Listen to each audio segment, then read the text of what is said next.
حضرت عمر رضی اللہ تعالیٰ عنہ کے دور کے اندر جب یہ مسجد اقصیٰ آزاد ہوئی تھی 460 سال تک مسلمانوں کی حکومت رہی۔ اس کے بعد جب لوگ پیچھے ہٹنے لگے آہستہ آہستہ اعمال سے بھی، اللہ سے مانگنے سے بھی، پھر ایک ایسے بھی لوگ آئے انہوں نے آ کر کے اس پہ حملے کیے اور بہت مسلمانوں کو پریشان کیا، ستایا ان کو۔ آخر کار اللہ تبارک و تعالیٰ نے پھر جا کر کے صلاح الدین ایوبی کے زمانے کے اندر پھر مسلمانوں کو اللہ نے عطا فرمائی،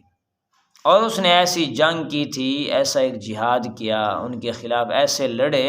اللہ نے پھر ان کو 800 سال تک انہی مسلمانوں کے قبضے کے اندر ہی مسجد اقصیٰ رہی۔ اللہ نے ان کو فتح نصیب فرمائی، ان مسلمانوں کا جہاد تھا، ان کی لڑائی تھی۔ اور پھر یہ اصل کار جو ہے وہ عیسائیوں کے پاس پھر چلا گیا۔ یہ جب عیسائیوں کے پاس چلا گیا، انہوں نے حضرت عمر رضی اللہ عنہ نے بھی یہودیوں کو نکال دیا تھا وہاں سے، خیبر سے بھی بلکہ نکال دیا ان کو۔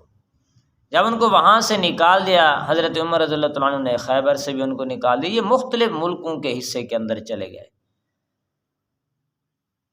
امریکہ کے اندر اسی طریقے سے، روس کے اندر، فرانس کے اندر، ان کا اپنا کوئی علاقہ نہیں تھا۔ اور یہ جب مختلف حصوں کے اندر بٹ گئے، اور جرمن ایک مسلمانوں کا علاقہ بچا تھا، اور باقی انہوں نے بکھیر دیا مسلمانوں کو، کوئی لبنان کے اندر، کوئی اردن کے اندر، کوئی عراق کے اندر۔ اور سلطنت عثمانیہ جو تھی وہ لوگ اور جرمن ایک مرتبہ ایک جنگ عظیم ہوئی، اور باقی سارے ملک اکٹھے تھے، اور یہ مسلمان اور سلطنت عثمانیہ اور یہ جرمن یہ صرف اکٹھے تھے۔ اس جنگ عظیم کے اندر سب کے سب جب کفار اکٹھے ہوئے، اسلحہ اکٹھا ہوا، ان یہودی بڑے تاجر لوگ تھے، جہاں جاتے تھے تجارت کرتے تھے، بڑا پیسہ تھا، ان کے پاس ہنر ہوتا ہے۔ انہوں نے کہا تھا کہ ہم جا کر کے سب سے کہا ہم آپ کا ساتھ دیں گے، مالی لحاظ سے دیں گے، لیکن شرط یہ ہے کہ ان عیسائیوں وغیرہ سے ہمیں لے کر کے آپ، یعنی مسلمانوں سے جو ہے وہ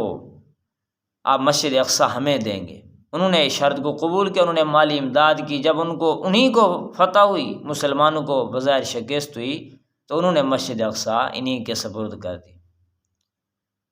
فلسطین میں یہ لوگ رہنے لگے اور تھوڑی تھوڑی زمینیں خریدنے لگے۔ مسلمانوں نے انہیں سمجھایا بھی یہ پھر مسجد اقصیٰ پہ قبضہ کریں گے، آپ ان کو زمینیں نہ بیچیں۔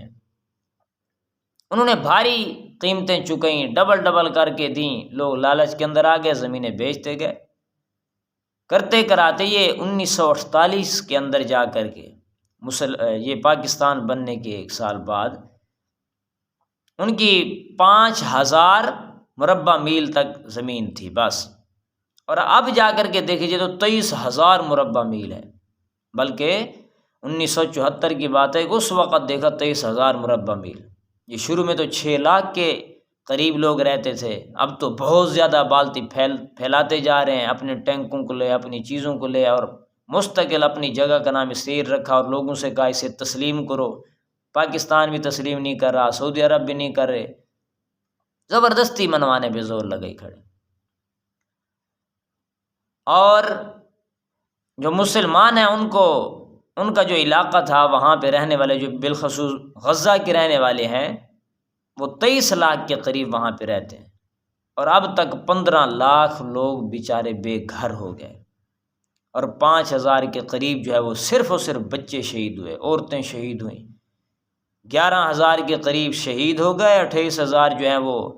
بیچارے اسی مسجد اقصیٰ کے لیے لڑتے لڑتے لوگ زخمی ہو گئے، 28,000، 11,000 شہید ہو گئے۔ ان کا مقصد یہ ہوتا ہے کہ صرف ان لوگوں کو مارنا، ان کی تنصیبات کو ختم کرنا، ان کی بنیادیں، ان کی جڑیں اکھیڑنا، ان کے اسلحے کو ختم کرنا، یہ مقصد ہوتا ہے ان کا۔ ان کے مسلمان، ان کے جو بچے ہوتے ہیں یا عورتیں تو ان کو یہ آزاد کرتے ہیں، کچھ بھی نہیں کہتے، لیکن وہ لوگ ان کو تو کچھ نہیں کہہ سکتے،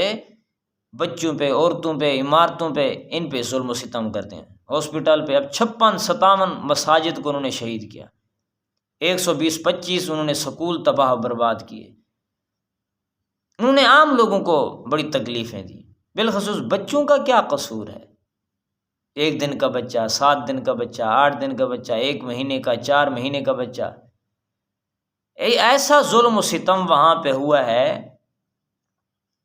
کہ کوئی اپنے بچوں کی بوٹیاں اٹھا کر کے شاپروں میں لے کے ڈالے، کوئی صرف اور صرف ٹانگیں اٹھا کے آ رہا ہے، وہ جیسے احد کے میدان کے اندر اپنے کوئی بھائی کو دیکھ رہا ہے، کوئی باپ کو دیکھ رہا ہے، کوئی بیٹے کو دیکھ رہا ہے،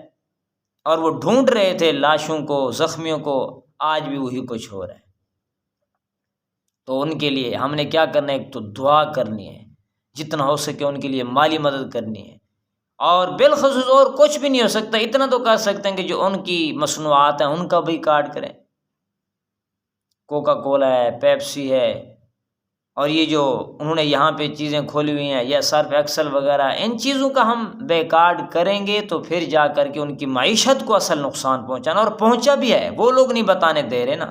اصل میں بہت ساری تباہی پھری کھڑی ہے، ان کے لوگ بھی مارے گئے، اور ان کی آہستہ آہستہ جو ہے وہ معیشت کمزور ہوتی جا رہی ہے۔ تو مسلمان اتنی تو کوشش کرے، ان کے لیے دعا کرے، ان کی چیزوں کا بیکارڈ کرے،